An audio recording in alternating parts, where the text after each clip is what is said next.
Hyvät naiset ja herrat, olemme saapunut tänne Salpausselän kisapaikalle ja meillä on tässä ensimmäinen hyppääjä. Panisko saisi kiinni. Hänellä on 8 arvomitalia ja olympiavoitto Lillehammerissa. Hän tuossa veryttelee hyvin itsevarmana.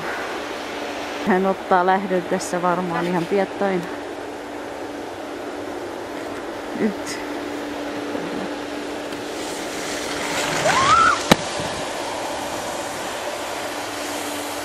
Ja hänellä on aika mahtava hyppy!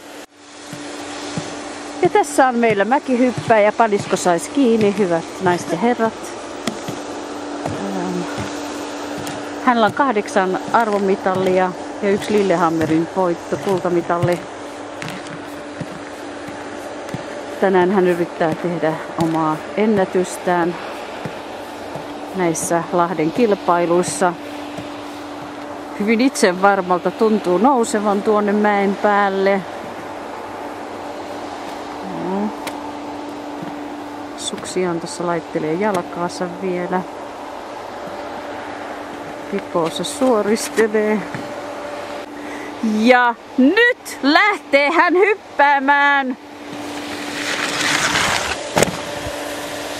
Oi, oi, oi, ihan mahtava suoritus.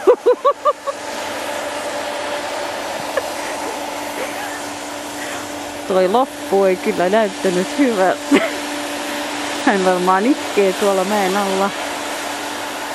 Varmaan polvet auki. Hän ei saanut omaa henkilökohtaista ennätystä, mutta hän on silti iloinen. Hän on iloinen ihminen muutenkin.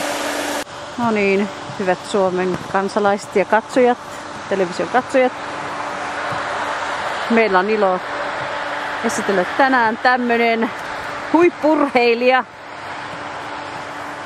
Hayoshiko Monosi. Hän on Japania edustava huippurheilija ja hän on tehnyt yhdistelmämäkihyppyjä aikaisemmin Suomen kisoissa Lahdessa 2010. Ja nyt hän hyppää meille mäkihypyn ja hän yrittää tehdä omaa ennätystä 8 henkilökohtaista mitalia. Hänellä on 1 kultamitalli. Ja nyt hän lähtee hyppyyn ja oikein ponteva hyppy. Oi, oi, oi. Hän teki oman henkilökohtaisen ennätyksen peräti 2 metriä.